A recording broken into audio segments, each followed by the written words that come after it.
bahwa semua orang yang tidak mendengarkan nabi yang sama seperti Musa itu akan dibasmi dari umat kita. Ini nabi yang dimaksud ini siapa? Petrus. Nabi yang dimaksud Petrus itu adalah Yesus Kristus yang adalah sebagai utusan. Oh, berarti Yang Yesus dimaksud yang Yesus nabi di Kristus. sini Yesus. Nah, sekarang Iya, permasalahan Yesus Kristus. oke. Oke, sekarang permasalahannya apakah Yesus sama seperti Musa? Dalam hal apa namanya? Kalau saya kemarin belajar tentang kerup, dalam hal kerup yang adalah tingkat tinggi dalam pemerintahan Allah, jelas Musa di bawah Yesus Kristus. Berarti nggak sama. Nggak sama Ya, kalau dalam lalu hal kesurgawian. lalu Tapi yang kalau dalam sama? hal kemanusiaan ya sama-sama manusia, sama-sama lahir di dunia, sama-sama makan, sama-sama berak, sama-sama ngapain gitu. Lalu Coba apa kita namanya ketika dia sedang dalam coba kita lihat di Bapak dalam ngomong, Pak? coba kita Kenapa? lihat coba kita lihat data yang dikutip oleh penulis daripada Kisah Para Rasul tadi.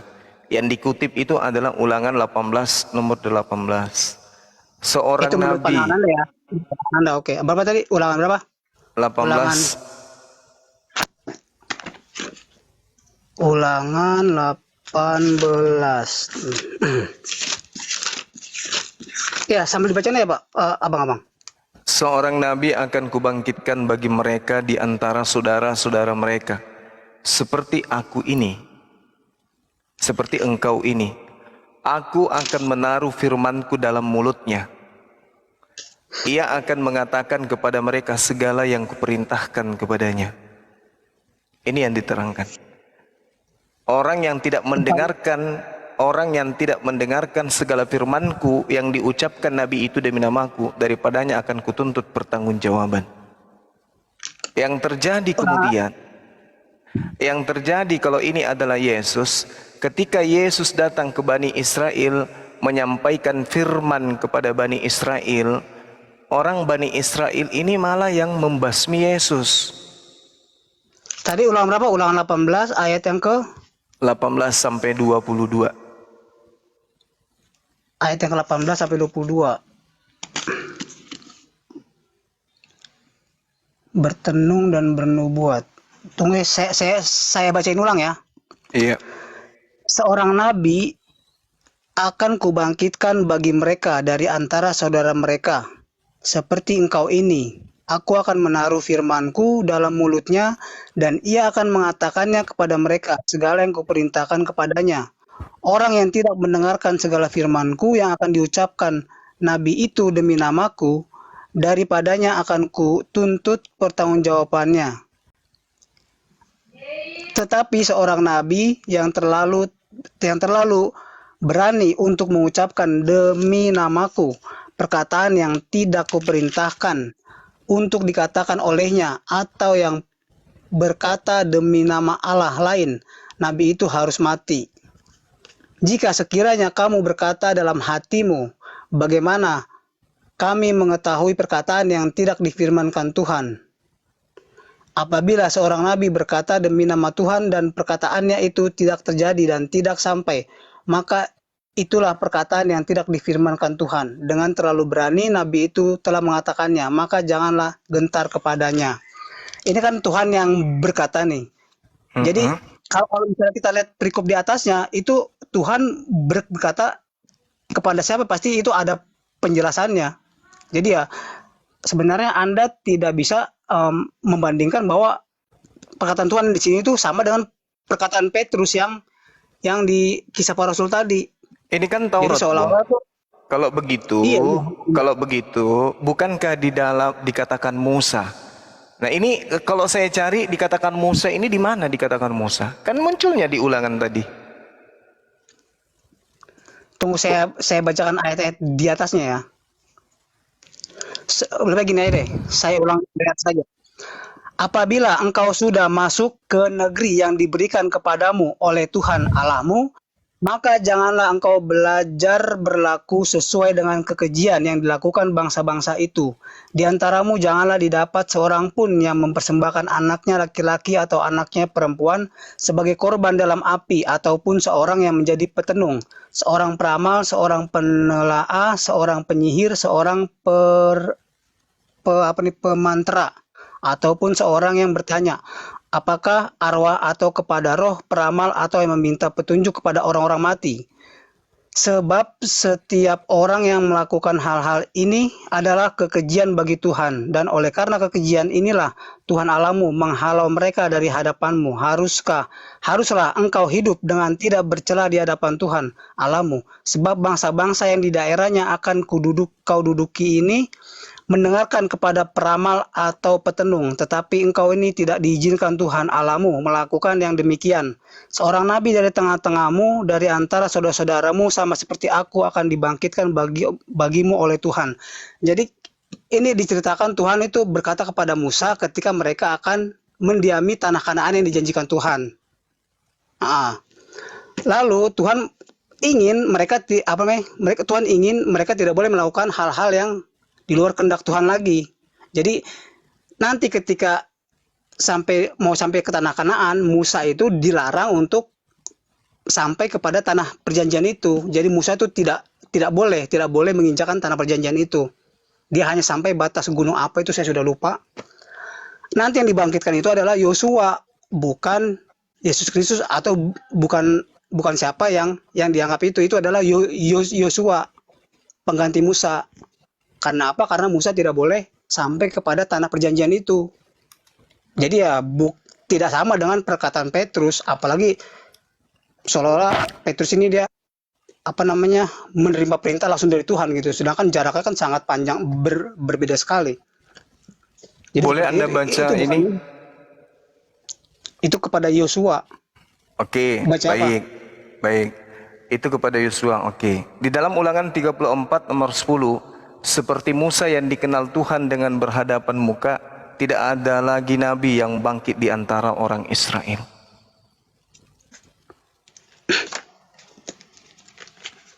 Jadi kalau tidak ada lagi nabi yang bangkit dari antara orang Israel yang sama seperti Musa, kenapa Anda mengatakan Yesus? Bagaimana bilangnya ya? Dalam hal ini kan itu kan adalah Tuhan ingin melakukan misi Injil. Ya dalam hal ini dia mengutus hambanya dalam Yesaya 40 ayat 1 itu. Itulah hambaku yang kuutus. Rohku akan ada di atasnya. Jadi ya karena kuasa Tuhan, dia memberikan rohnya kepada hambanya itu, yaitu Yesus Kristus. Oh, nggak bisa. Setelah dia lahir ke dunia. Nggak bisa, itu asumsi Anda. Nggak bisa, Bang. Itu bukan asumsi, maksudnya bagaimana? Oh, maksudnya tidak ada nabi lagi. Giliran saya berbicara. Kalau Anda membawa Yesaya 42, kalau Anda membawa Yesaya 42, Yesus nggak bisa duduk di sini. Lihatlah itu hambaku yang kupegang, orang pilihanku yang kepadanya aku berkenan. Aku telah menaruh rohku ke atasnya supaya ia menyatakan hukum kepada bangsa-bangsa. Yesus tidak pernah menyatakan hukum kepada bangsa-bangsa. Yesus hanya menyatakan hukum kepada satu bangsa, yaitu Bani Israel. Itu pun ditolak. Dia justru yang dibunuh, yang akan dieksekusi. Berarti bukan Yesus yang dimaksud di dalam Kisah Para Rasul 3 Ulangan 18. Anda sudah akui itu bukan Yesus. Nah, sekarang Kisah Para Rasul 3 itu bukan Yesus di situ. Kenapa? Karena nabi yang dimaksud di sini, hamba yang menjadi pilihan Tuhan, dialah yang kemudian yang menegakkan, menyatakan hukum kepada bangsa-bangsa. Yesus mengatakan, aku diutus hanya kepada domba yang sesat dari umat Israel. Yesus berpesan kepada murid-muridnya agar jangan ke bangsa lain. Matius 10 nomor 5 nomor 6. Berarti hamba yang dimaksud di sini bukan Yesus. Begitu juga di Ulangan 34 nomor 10, seperti Musa yang dikenal Tuhan menghadap muka dengan muka, tidak ada lagi nabi yang bangkit di antara orang Israel. Yesus orang Israel, berarti bukan Yesus yang dimaksud di situ. Ya kan? Ini dalil kan? Ulangan 34 nomor 10 ini kan tidak ada lagi nabi yang sama seperti Musa yang bangkit di antara orang Israel. Berarti Yesus bukan yang dimaksud di dalam Kisah Para Rasul 3 nomor 2223 ini. Bukan Yesus. Di sini dikatakan bahwa nabi ini, siapa yang tidak mendengarkan ucapannya, maka akan dibunuh, akan dilenyapkan. Oksolotereu, artinya akan dibasmi. Basmi ini artinya dimatikan, dibunuh. Berarti ketika Yesus datang dan dia adalah nabi yang sama seperti Musa, orang-orang Yahudi, imam-imam kepala mahkamah agama, orang Farisi yang menolak Yesus, harusnya mereka yang dibunuh, bukan Yesus yang dibunuh di atas tiang salib. Karena dalilnya akan terjadi semua orang yang tidak mendengarkan nabi itu akan dibunuh dari umat kita. Faktanya kalau ini untuk Yesus, imam Farisi, mahkamah agama, imam kepala mahkamah agama, orang Farisi, orang Yahudi bersekongkol kemudian untuk melakukan pembunuhan kepada Yesus. Yohanes 11 nomor 52, mulai hari itu mereka bersekongkol untuk membunuh Yesus. Matius 26 nomor 59, mulai hari itu imam-imam kepala dan mahkamah agama melakukan kesaksian-kesaksian palsu untuk membunuh Yesus. Kok terbalik? Harusnya orang-orang yang melakukan kesaksian-kesaksian palsu inilah yang kemudian dibunuh. Kenapa? Karena mereka tidak mendengarkan firman dari Yesus. Tapi kok terbalik? Justru Yesus yang dibunuh. Berarti yang dimaksud kisah para rasul 3 ini bukan beliau, tetapi adanya oknum yang bangkit kemudian, ya, dari keterpurukan, dari kejahiliaan, dengan membawa hukum-hukum Tuhan, dia ajarkan kepada seluruh bangsa-bangsa. Dan itu hanya dilakoni oleh baginda Rasulullah Muhammad SAW. Semua yang menentang dakwah beliau pada masa itu, ya, memerangi Rasulullah, mereka akan balik diperangi, mereka akan dibasmi. Makanya sejazirah Arab itu sampai kepada Spanyol, sampai kepada Asia, semua ditundukkan oleh beliau. Bahkan sampai di Indonesia hukum-hukumnya berlaku. Itu baru betul. Sementara ajaran Yesus, ya, dia yang dibasmi di atas tiang salib katanya. Gitu, Bang. Terima kasih abangku. Iya. Poin yang pertama tadi adalah saya akan mendapat hukuman karena saya tidak mengakui Yesus. Nah, Yesus ya sebagai nabi. Nah, itu dari kisah para rasul tadi yang dikatakan oleh Petrus bahwa saya akan mendapat hukuman karena saya tidak mengakui Yesus. Lalu di sini Anda katakan Yesus diutus hanya pada orang Israel. Hanya pada orang Israel. Lalu di sini Anda katakan tidak ada lagi nabi yang bangkit lagi. Lalu dari kedua pernyataan Anda ini, itu berarti kita sama-sama bersalah kepada Yesus. Kita sama-sama bersalah kepada Yesus. Saya tidak mengakuinya karena saya menzolimi dia, tadi kata Anda.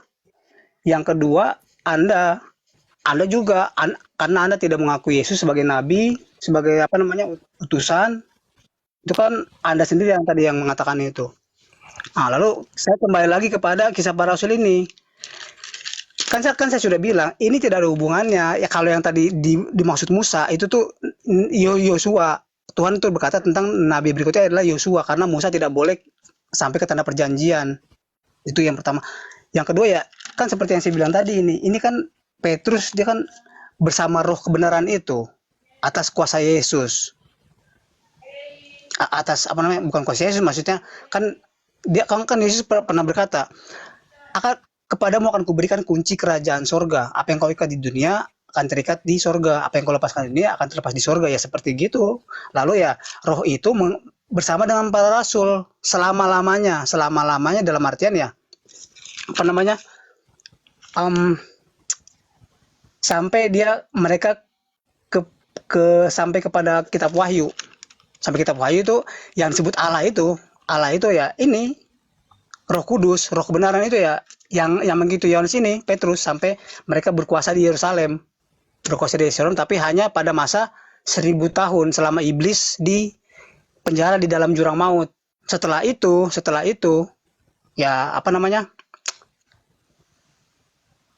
akan adanya kebangkitan kedua dan seterusnya.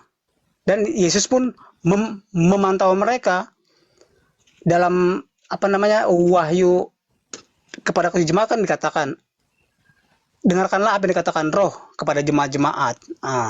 Jadi ya seperti begitu.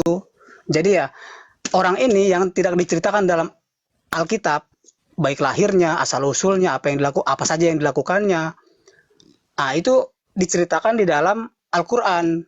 Namanya Nabi Isa. Seperti itu. Oke. Ulangan 34 nomor 10, tidak ada lagi nabi yang sama seperti Musa yang bangkit di antara orang Israel. Berarti Yesus di sini bukan hamba yang diceritakan di dalam Yesaya 42 nomor 1. Karena hamba yang Pertama sama, itu ada tunggu dulu. Pertama itu adalah kuasa Tuhan. Terserah Tuhan. Dia berkuasa memberi, dia berkuasa mengambil. ya nggak bisa begitu dong. Itu asumsi namanya. Kan Tuhan sudah mengatakan seperti Iya, Musa itu yang dikenal tentang Tuhan dengan keselamatan, berhadapan tentang muka. keselamatan. Nggak ada, Bung. Yesus diutus Tunggu hanya dulu, kepada, tentang keselamatan kepada seluruh dunia nggak ada. melalui bangsa Israel, Kalau kepada seluruh dunia ada, seluruh bangsa nggak ada. melalui Kalau ajaran Tuhan kepada Bani Israel, ya itu untuk orang Israel saja, bukan untuk orang Kristen. Kristen ini agama baru yang muncul setelah membelokkan ajaran Tuhan yang datang kepada umat Israel. Coba Anda lihat di dalam Mazmur 147. Bisa nggak Kristen lolos di situ? Kan nggak bisa. Di situ Tuhan mengatakan, Ia memberitakan firman-Nya kepada Yakub, ketetapan-ketetapannya dan hukum-hukumnya kepada Israel. Ia tidak berbuat demikian kepada segala bangsa dan hukum-hukumnya tidak mereka kenal. Ini perkataan Mazmur 147. Jadi Kristen ini adalah agama baru, agama bidat di luar agama Yahudi. Kristen ini penumpang gelap, Bung. Penumpang gelap. Kristen itu. Enggak ada Bukan. Anda kan mengatakan bukan.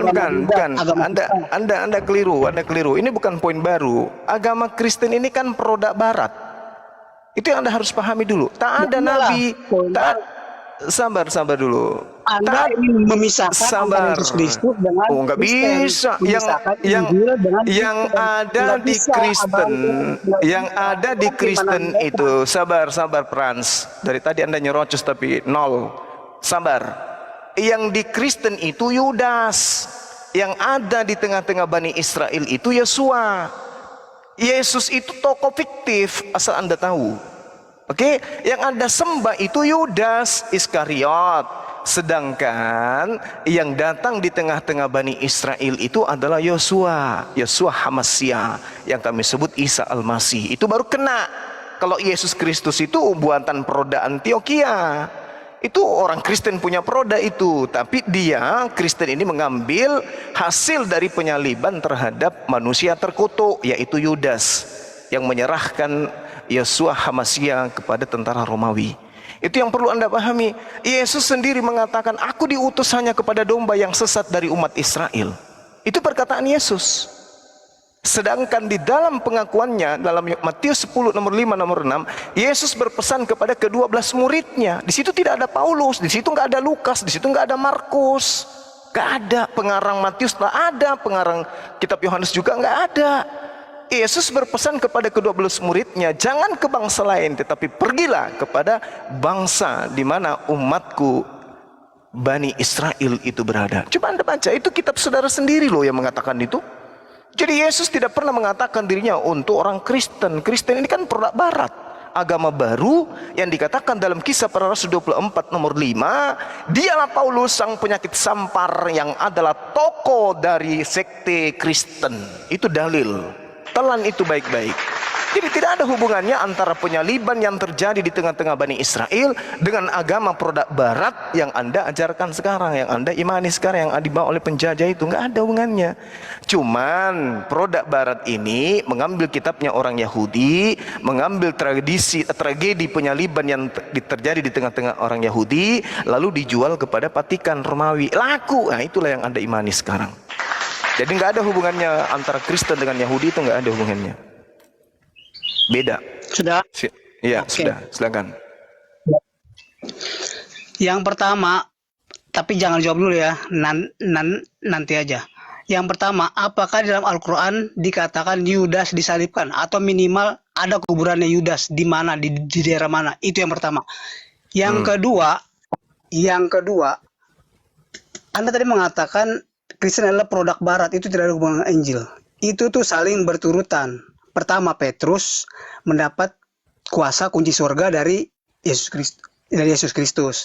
Lalu Paulus diberkati oleh Yesus melalui Ananias. Jadi mereka dua itu sama-sama diutus, lalu mereka mengajarkan di berbagai kota di Israel pada zaman itu, di Antioquia, di Efesus, pernah juga di Serambi Salomo, lalu di mana gitu, di di berbagai tempat lah, kecuali di Asia Kecil.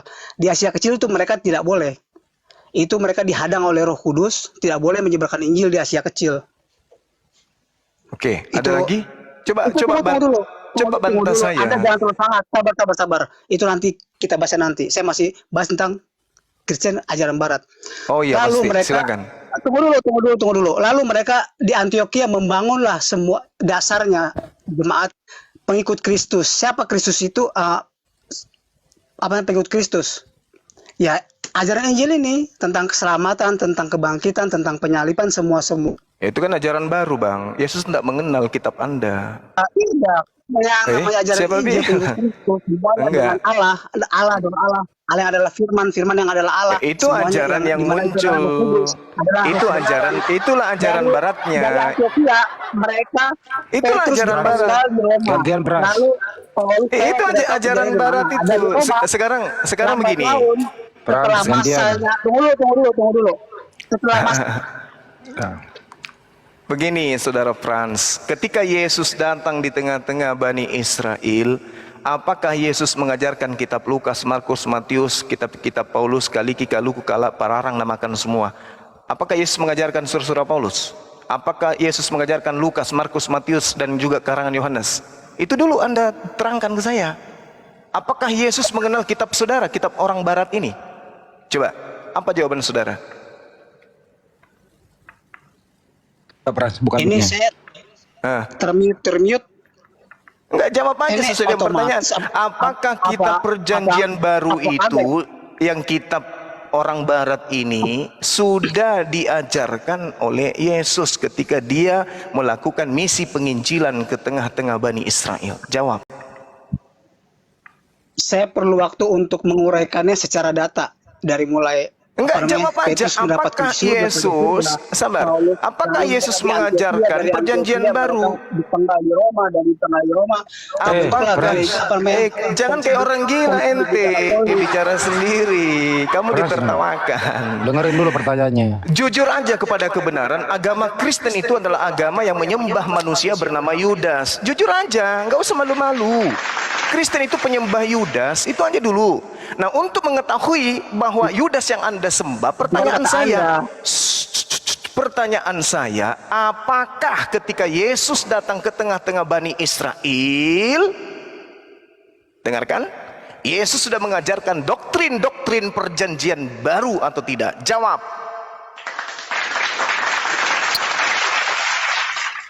Faktanya dia mengajarkan di atas seluruh hukum Taurat, tergantung perkataan ini.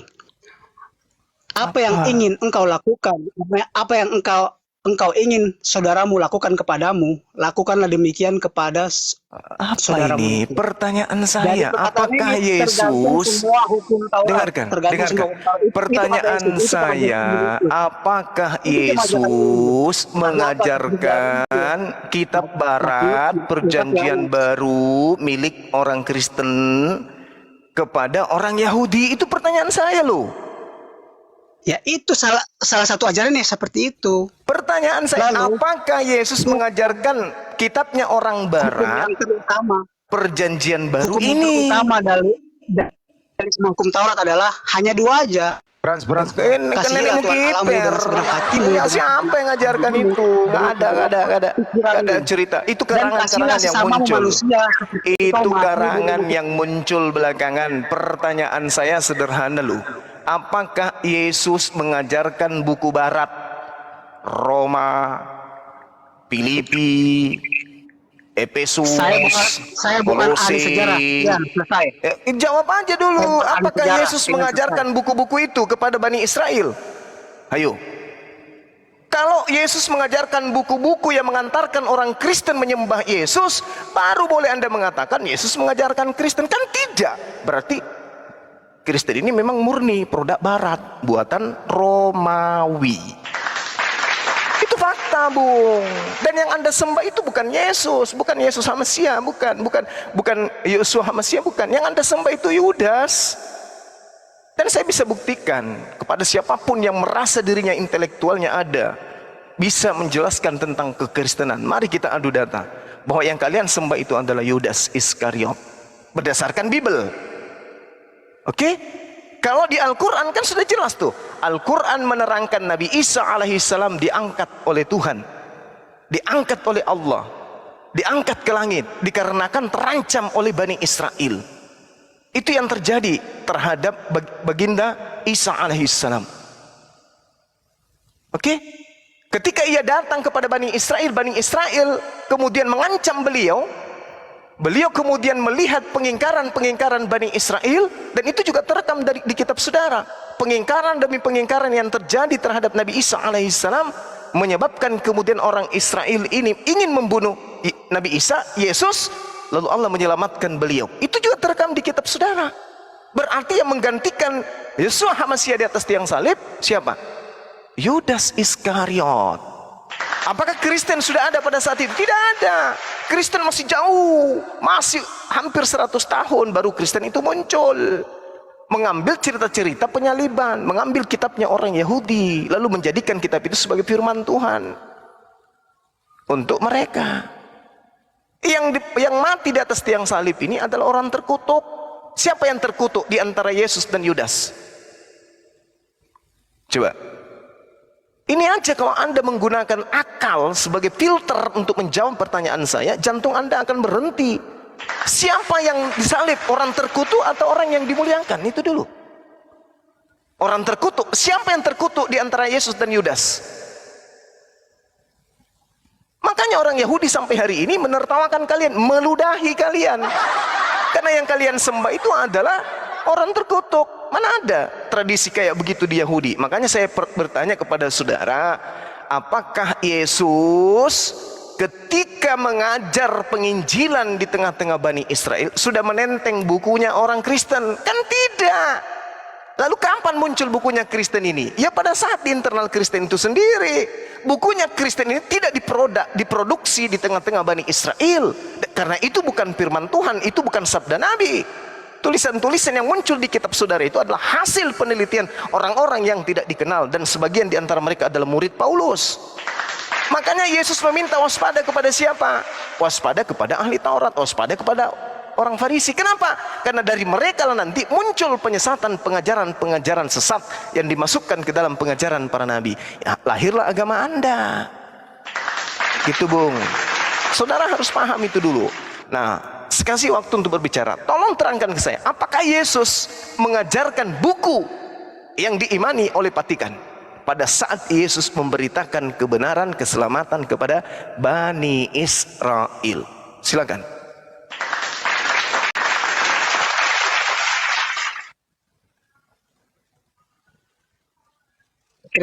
Terima kasih Abang Zuma atas panjang lebarnya. Sebelum saya melanjutkan kita berdua, saya lebih ingin menjawab pertanyaan orang-orang Kristen yang dalam komentar ini. Mereka saya ngawur, saya apa namanya dan sebagainya. Saya mau tunggu Abang Zuma ya, beri saya waktu 10 menit aja. Oh, saya panjang kali, Bang. 5 menit aja, 5 menit. Oke.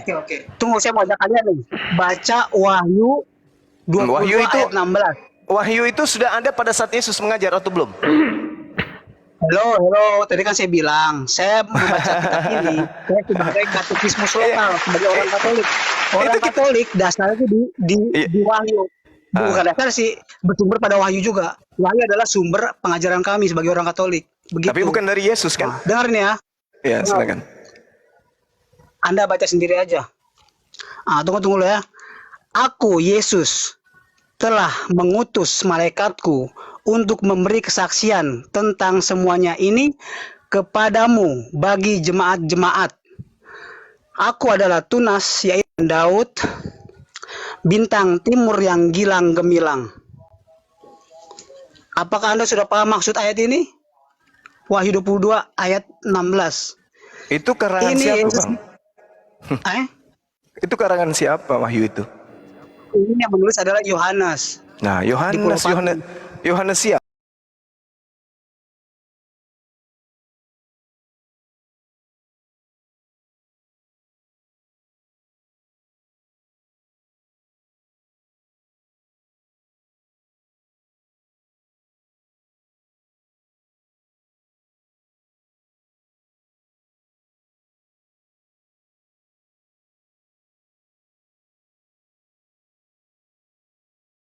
perkataan Yesus kurang lebih seperti itu. Ada seseorang yang dia tidak akan mati sebelum dia melihat kerajaan Allah. Akhirnya Yohanes diajak ketika Yesus sudah bangkit di Pulau Patmos. Itu cerita yang muncul belakangan, cerita-cerita kayak gitu Ketika itu dia, dikarang. tunggu dulu. Itu dikarang Setelah untuk dia siapa? setelah terangkat ke surga. Nah, itu cerita-cerita yang Anda muncul kalau di mau ke- barat. Anda kalau mau ke bahasa Ibrani sana. Sebenarnya gini loh, ini kok semakin melebar. Kalau lu Frans, Katekismus lokal. Katekismus lokal. seperti juga di sini belum jelas kamu Kristennya seperti apa. Kamu kan tidak, kamu dulu mengatakan Yesus itu bukan Tuhan, Yesus itu utusan Tuhan, anaknya Maria itu ciptaan Tuhan. Jadi kamu berbeda sama Kristen yang lain. Jadi kamu nggak mewakili. Jadi itu dulu. Nah sekarang ini kan kamu sudah bersahadat Yohanes 17. Dengerin dulu Frans. Kamu udah mengaku Yohanes 17:3 kau bersahadat dengan berbahasa Arab. Sekarang kamu ini tinggal kamu sudah meyakini Nabi Muhammad, tapi kamu nggak mengimani. Tapi kamu mengatakan ada. Saya tidak meyakini. Saya percaya, tapi saya tidak meyakini. Ya itu.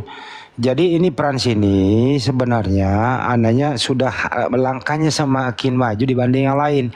Itu Banyuma, dia sudah tidak menyembah yang Banyuma maksud tadi itu. Gitu Banyuma, lanjut. Oke. Karena tunggu dulu Pak, Abang Alias silakan. Rebes. Karena apa saya percaya sama Nabi Muhammad? Tapi saya tidak meyakininya karena di Wahyu 11 ayat 2 itu dikatakan, tetapi kecualikanlah pelataran bait suci. Bait suci itu yang sekarang adalah Masjid Al-Aqsa, yang di sebelah luar. Janganlah kamu mengukurnya, karena ia sudah diberikan kepada bangsa-bangsa lain. Itu sekarang begini lanjut. Ini Mas Bran, sekarang sempurnakah? Mas Bran, sekarang kita bahas sama Banyuma. Sempurnakah ajaran Yesua Mesia dalam waktu singkat 3 tahun setengah kira-kira gitu? Sempurnakah? Silakan Banyuma dulu, baru lu. Silakan. Enggak, karena Yesus mengatakan masih banyak yang ingin aku sampaikan, aku ajarkan, tapi kamu belum sanggup untuk menanggungnya. Itu perkataan Yesus loh kepada Bani Israel, murid-murid. Kok tiba-tiba muncul ada buku di Patmos? Ini siapa yang di Patmos ini menulis ini? Ini siapa orang yang menulis di Patmos ini? Bukankah Yesus sudah dijelaskan bahwa dialah sumber firman?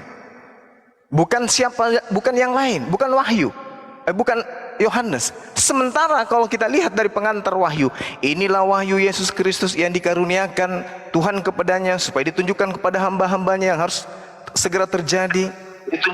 Dan oleh malaikatnya yang diutusnya, ia telah menyatakan kepada hambanya Yohanes. Ini apa ini? Ini firman Tuhan, sabda siapa ini? Di Wahyu 1 ini.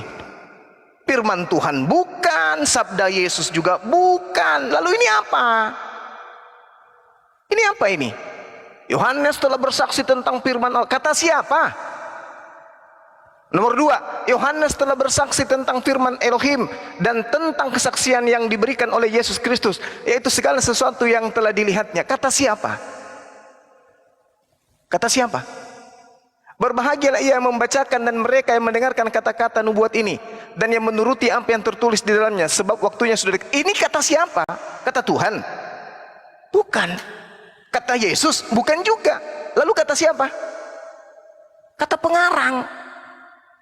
Dari Yohanes kepada ketujuh jemaat yang ada di Asia Kecil, kasih karunia dalam sejahtera menyertai kamu. Ini bukan tulisan murid Yesus ini.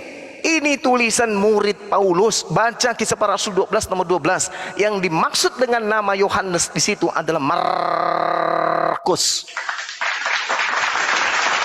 Kisah Para Rasul 12 nomor 12. Markus itu panggilan lainnya adalah Yohanes. Berarti pengarang kitab Wahyu ini adalah Markus. Karena murid Yesus tidak akan mungkin kemudian menambah-nambahkan firman Tuhan. Tidak mungkin. Tidak mungkin. Karena Yesus sendiri dalam cerita Yohanes, menurut penelitian penulis Yohanes, Yesus berkata, aku tidak berkata-kata dari diriku sendiri. Yesus loh. Lalu ini pengarang Wahyu kok ngarang-arang sendiri dari dirinya sendiri. Seenak perut dia ngomong. Yesus sebagai penerima firman dan penyampaian firman di tengah-tengah Bani Israel mengaku dengan mulutnya sendiri, aku utusan Tuhan, aku anak Tuhan, aku hamba Tuhan, aku wakil Tuhan, aku duta Tuhan, aku Mesias. Apa yang aku katakan adalah bukan dari diriku sendiri, tetapi dari Dia yang telah mengutus aku. Itu pengakuan Yesus. Aku tidak berkata-kata dari diriku sendiri. Jadi kalau ada kemudian orang yang bukan Mesias berkata-kata seenak perutnya, itu bukan firman Tuhan. Ini Yohanes ini yang menulis di Pulau Patmos karenanya. Apakah dia Mesias? Bukan. Apakah dia nabi? Bukan. Kalau bukan nabi, lalu catatannya ini apa cakupannya? Karangan.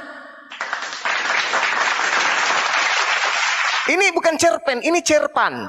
Cerita panjang. Yang ditulis oleh Markus di Pulau Patmos ini cerpan. Cerita panjang. Ceritanya dia sendiri. Yesus mengatakan segala firman yang diberikan Tuhan kepadaku telah aku sampaikan kepada mereka. Ini Yesus sampaikan sebelum dia terangkat. Ini Yesus sampaikan. Sabar. Ini Yesus sampaikan sebelum dia terangkat ke langit. Yesus sudah mengatakan semua firman yang Tuhan berikan kepadaku telah aku sampaikan kepada mereka. Jadi tidak ada lagi firman Yesus berkata di Pulau Patmos. Siapa Yesus lagi berkata di Pulau Patmos ini? Nggak ada. Semua firman telah aku sampaikan sebelum Yesus terangkat ke langit. Semua jatahnya sebagai firman yang harus dia sampaikan telah disampaikan oleh Yesus sebelum dia terangkat. Berarti yang ngarang wahyu ini tidak menerima lagi perkataan dari Yesus. Ingat Bung, dari masa Yesus terangkat ke langit sampai penulisan di Pulau Patmos itu kurang lebih 100 tahun. Pahami itu. Karena kitab wahyu ini nanti di hampir masuk abad kedua baru dituliskan. Lalu dari mana pengarang wahyu ini menerima informasi? Oh, dari Yesus. Kapan Yesus mengatakan itu? Yesus mengatakan pada saat dia belum terangkat, semuanya sudah disampaikan kepada murid-muridnya. Gitu loh. Jadi tolonglah anda inilah wahyu Yesus Kristus yang dikaruniakan Tuhan kepadanya supaya ditunjuk. Kata siapa? Kata Tuhan. Di mana dalilnya? Kata Yesus, di mana dalilnya? Kalau Anda mengatakan kata pengarang wahyu, baru saya terima gitu. Kalau dikatakan itu kata siapa, Anda harus menjawabnya itu kata pengarang kitab wahyu, baru kita sepakat. Gitu loh. Jeb, kamu bisa diskusi nggak, Jeb? Ini urusannya Peran sama Bang Juma. Diam dulu. Iya. Silakan Frans. Ngawur, tahu nggak ngawur? Ya, silakan Anda bernarasi. Baru kita lihat siapa yang ngawur. Matius 3:17 apa? Matius 3:17 apa yang Anda jual? Lalu terdengarlah suara dari surga yang mengatakan, inilah anakku yang kukasihi. Kampret. Yesus sendiri yang mengatakan suara Tuhan tidak bisa didengarkan. Dasar lu, ucluk. Lalu terdengarlah suara dari surga yang mengatakan, inilah anakku yang kukasih kepadanya lah aku berkenan. Dari surga, lu pikir petir? Jangan-jangan mobil traktor yang lewat. Kemudian dikatakan suara Tuhan. Oke, jawabannya simpel aja. Bang Andi kan tadi tanya, apakah ajaran Yesus sempurna? Saya bilang belum sempurna. Mantap, tepuk Karena apa? tangan. Karena kebangkitan kedua belum terjadi. Kebangkitan yang kedua. Simple. Hmm. Orang-orang Kristen nanti ya. Oke Bang, itu Bang jawaban saya Bang. Yesus belum sempurna karena kebangkitan kedua belum terjadi. Bukan, itu jawaban dari produk barat. Kalau pengakuan Yesus berdasarkan penelitian daripada orang yang menulis buku Yohanes, dia mengatakan begini, masih banyak yang ingin aku ajarkan. Ini Tapi kamu... Alkitab saya. Orang barat mana yang mau menentang saya? Sini mari maju. Tidak ada orang barat yang menentang Anda, karena itu memang kitabnya orang barat. Susah Anda ini. Itu Yesus. Orang bule Dengerin yang dulu, mengatakan dengerin kitab dulu, ini harus Frans. dirubah. Terserah Iya. mereka lah. Yang membawa kitab Anda ke sini orang barat, dong, Belanda. Jadi yang Anda harus pahami, Yesus menurut penelitian penulis buku Yohanes mengatakan masih banyak yang ingin aku ajarkan kepadamu, tetapi kalian Bani Israel belum sanggup untuk menanggungnya. Tetapi apabila ia datang, yaitu roh kebenaran, dialah yang akan mengajarkan segala sesuatu itu, hukum-hukum, keadilan dan pengisapan dunia akan dosa. Sekarang kalau yang Anda maksud roh kebenaran itu ada di dalam Kristen, saya tanya kepada saudara, hukum pewarisan itu seperti apa di dalam kitab barat? Ada nggak? Menurut dia Bang Juma, Yesus memang nggak lengkap. Nanti turun kedua kali baru dia melengkapi lagi gitu loh. Ya nggak bisa lah. Orang Yesus turun kedua kalinya, Anda baca dalam Yohanes 12:48. Apa yang dikatakan oleh Yesus ketika dia datang untuk kedua kalinya? Apa yang dituliskan Yesus di sana? Diceritakan oleh penulis kitab saudara. Apa yang dikatakan oleh Yesus? Barang siapa yang menolak aku, Yohanes Yohanes 12:48. Untuk yang kedua kalinya. Barang siapa yang menolak aku dan tidak kita menerima kembali ke perkataan. dunia dulu ya. Tunggu. Asik jalan-jalan. Tinggal naik turun doang nih. Apa ini? Yohanes berapa tadi? 12:48. Yohanes 12 ayat 8. Barang Oke. siapa yang menolak aku, dia dan tidak menerima perkataanku, dia sudah ada hakimnya, yaitu firman yang telah kukatakan. Itulah yang menjadi hakimnya pada akhir zaman. Firman yang telah Yesus katakan ini yang mana? Ini kan Yesus mengatakannya waktu di dunia ya. Iya, betul. Saya bacain. Huh. Barang siapa menolak aku dan tidak menerima perkataanku, ia sudah ada hakimnya, yaitu firman yang telah kukatakan. Itulah yang akan menjadi hakimnya pada akhir zaman. Saya tidak menolak itu karena tadi saya mengatakan bahwa Yesus mengajarkan Injilnya, kasihnya. Pertama, hukum kasih, hukum kasih. Yang kedua, tentang hukum yang segala hukum Taurat tergantung perkataan Yesus yang mengatakan bahwa apa yang ingin engkau, saudaramu lakukan kepadamu, lakukanlah hal itu kepadanya. Dari kata itu tergantung seluruh hukum Taurat. Itu yang Yesus mengatakannya. Tapi saya lupa di surat pasal berapa. Gini. Perkataan Firman yang kukatakan itulah yang akan menjadi hakimnya pada akhir zaman. Firman yang telah. Oke, sekarang saya Firman yang sama telah. saya aja ya. Misalkan yang mau naik nih, dia pasal tuh, pasal sekian, bab sekian. Oke, saya mundur dulu bang, belum sempurna bang. Firman yang telah aku katakan. Artinya ucapan-ucapan Yesus selama 3 tahun inilah yang akan menjadi tolak ukur penghakiman Yesus kepada Bani Israel. Bukan surah-surah Paulus, bukan kitab Lukas, Markus, Matius, Yohanes, Petrus. Bukan. Yang menjadi hakim kelak adalah semua ucapan-ucapan Yesus sebelum dia terangkat diselamatkan oleh Tuhan dan digantikan oleh Yudas. Perkataan itulah yang menjadi hakim. Makanya salah satu perkataannya adalah, aku diutus hanya kepada domba-domba yang sesat dari umat Israel. Itu salah satu. Siapa yang percaya itu?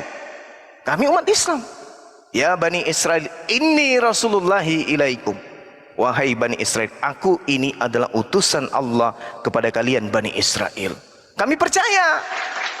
Nah, kalian menolak. Kalianlah yang akan dihakimi. Aku diutusannya kepada domba yang sesat dari umat Israel. Umat Islam percaya enggak? Percaya. Berarti kami tidak dihakimi. Nah, ente percaya enggak? Tidak percaya. Yesus diutus untuk orang Roma, Yesus diutus untuk orang Indonesia. Mana dalilnya? Pengakuannya mana? Yesus, mana firman yang pernah ia katakan seperti itu? Tidak ada. Berarti ente penumpang gelap. Dah selesai. Sahabat, di sini udah masuk maghrib. Saya serahkan kembali forum ini kepada sahabat-sahabat sekalian. Nanti kita akan jumpa lagi. Salam tauhid, salam satu Tuhan. Jayalah Islamku, jayalah Indonesiaku. Assalamualaikum warahmatullahi wabarakatuh. Waalaikumsalam warahmatullahi wabarakatuh.